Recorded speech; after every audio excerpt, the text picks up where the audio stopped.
Welcome back. Kelly Stewart joined by Jason and Dara here for Water Cooler Talk, brought to you by Grand Falls Casino and Golf Resort. Jandy, first of all, it has been crazy around our office, just with the games, with March Madness. It's fun. It is. It's fun, but it is a lot of work by a lot of people in this building. And I was just thinking about this. The people at the Pentagon. Oh my gosh. Must be absolutely crazy. How many games? Somebody told me how many games they did within the last month. It was, because we did this at the NSIC, we talked about it. I think it was 59? It may have been more than that because all those NAIA games that they just got done with, both of the men's and women's championships, Elite Eight on at the D2 level. Not to mention, before that, all the NSIC. Yes, the NSIC tournament. Yeah, we're a little tired here, but no, we're never tired. There's a lot of people doing a lot of basketball games, but it's awesome, isn't it? It is. I mean, honestly, and I talked about this earlier, but you get paid to do this. We get paid to do this, and I hope Mark Powell isn't sitting watching this being like, oh, I'm going to lower this now. They're enjoying it. No, I'm just kidding. He wouldn't do that. But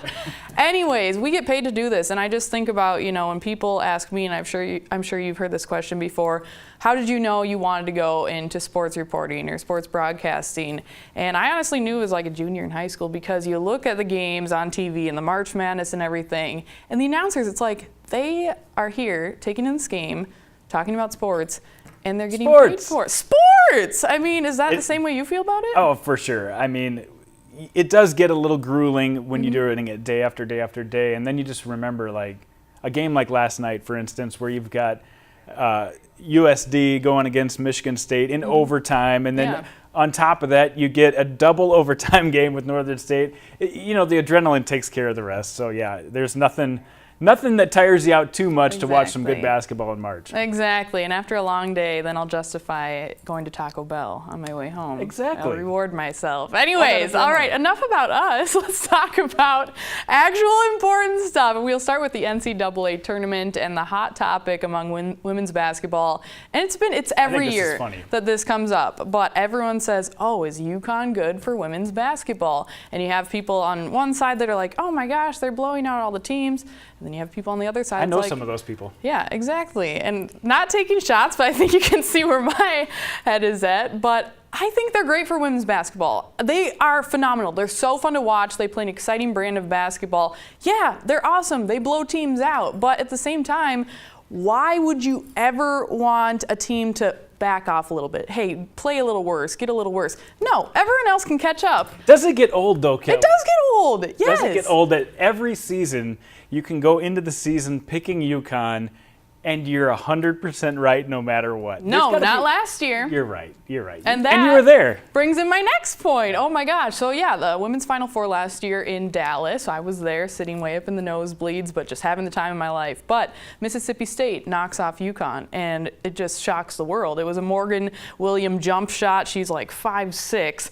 Knock this down and knocks off the Giants. So you know what? Other teams can catch up, and they are catching up, and it just elevates the entire level of basketball. Why bring it down when everyone else can work hard? Maybe you have an outstanding recruit that could go to UConn, but for whatever reason they want to stay and go somewhere else. I mean, that it just elevates the game. So for all you UConn haters out there, I'm saying that I like where they're at. A little bit different, being in an individual sport, but I remember when Tiger Woods first came on the scene, and he elevated golf from one of those sports that nobody really cares about mainstream to everybody making multi-million dollars who are in the top 20, to every tournament getting paid over $1 million, just elevating the sport in general. And UConn has really kind of done the same thing. I mean, I know Tennessee had a big part in vaulting women's basketball. Oh yeah, huge. But what UConn has done is just on a whole nother level, and everybody's stepping their game up all the way down. It trickles all the way down to what USD has done, what SDSU has done to elevate their games in the Summit League. UConn has really been a big part of that. Not directly, but indirectly, I think they have. That's what I'm saying. There we are. All right, but if anyone wants to talk about it, I will listen to anyone's opinions. Anyways, well, moving on, let's talk about the Summit League a little bit, specifically USD and the WNIT. Of course, South Dakota State played in the NCAA Tournament for the women and the men as well. But another hot topic in the basketball debate, in the basketball world, what is better, a deep WNIT run or going to the NCAA tournament, maybe going one and done, maybe you win a game, lose your second one? I have my opinion. What's yours? Well, I think people want to hear your opinion on this. My first take on this is, why do we have to have a loser in this situation? Because people want to know. They're both. No, I agree with you there. They're both great because in their own right, obviously the first goal is to make the NCAA, yes. and then you make the best of what your situation is.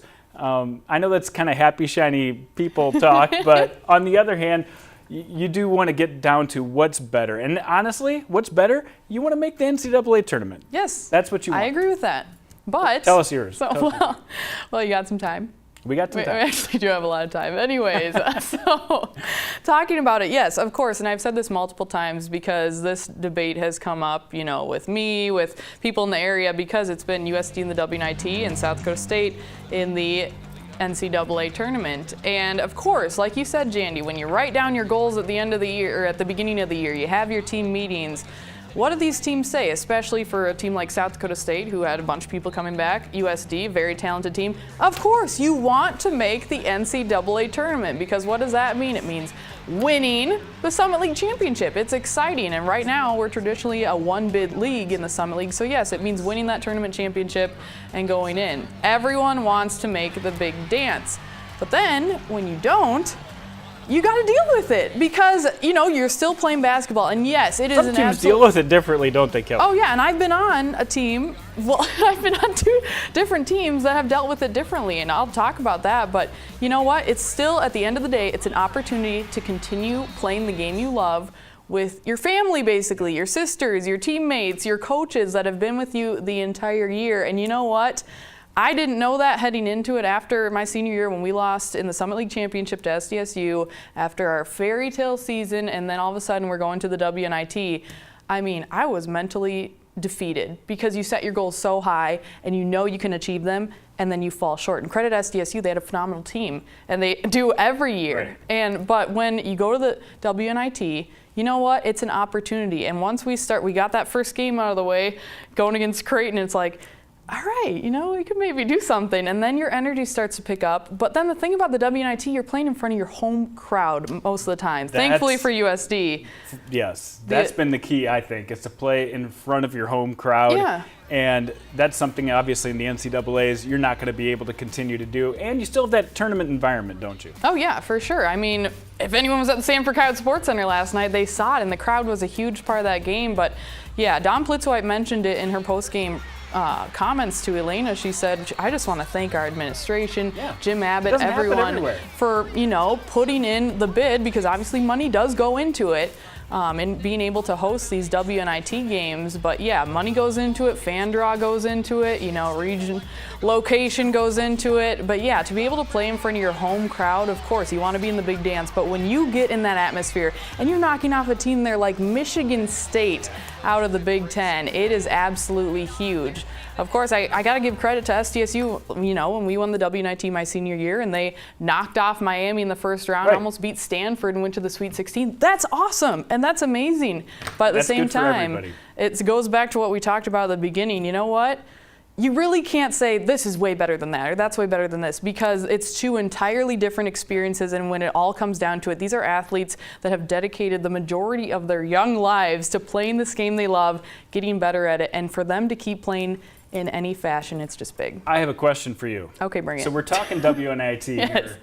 TCU comes to town now. Yes. And what do they bring? We didn't really touch on that in the show so far. What do they bring to the court against a team like USD? Because USD, their matchups have been all over the board here so far in the WNIT. What type of team is TCU? Well, I'm going to be completely honest with you, Jandy. I slept about 4 hours last night. Yes, I knew I was going to drop that on you. And I have been working on this show. I have not prepped for TCU whatsoever, but we did watch them a little bit after the game yesterday at the Sanford Coyote Sports Center. They played on the video board, New Mexico and TCU. And just by watching them, they're long, they're athletic, they're quick. But you know what? So is Michigan State. So was Houston that USD played in the first round. And it just seems like South Dakota, this is me just giving props to my alma mater, but anyone who watches them knows this is true.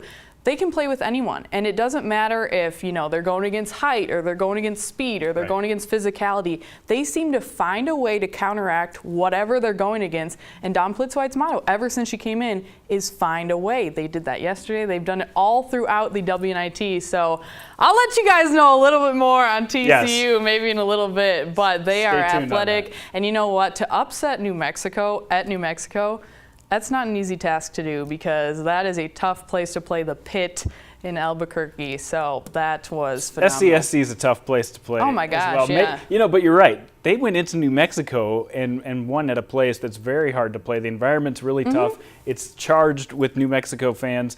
And let's just hope that the SCSC is charged with Coyote fans on Sunday as they take on which should be a really good TCU team, and I'm really looking forward to these WNIT runs. Have been super fun for us at Midco too to follow them because we get to cover them too. We get to cover them. We get to be there. That's also a fun part. Right there in our backyard. Well, Jandy, I know you want to touch on this in our water cooler talk, so this is your time to shine. The Fan Control Football League. Explain who, what, where, when, why, how, everything.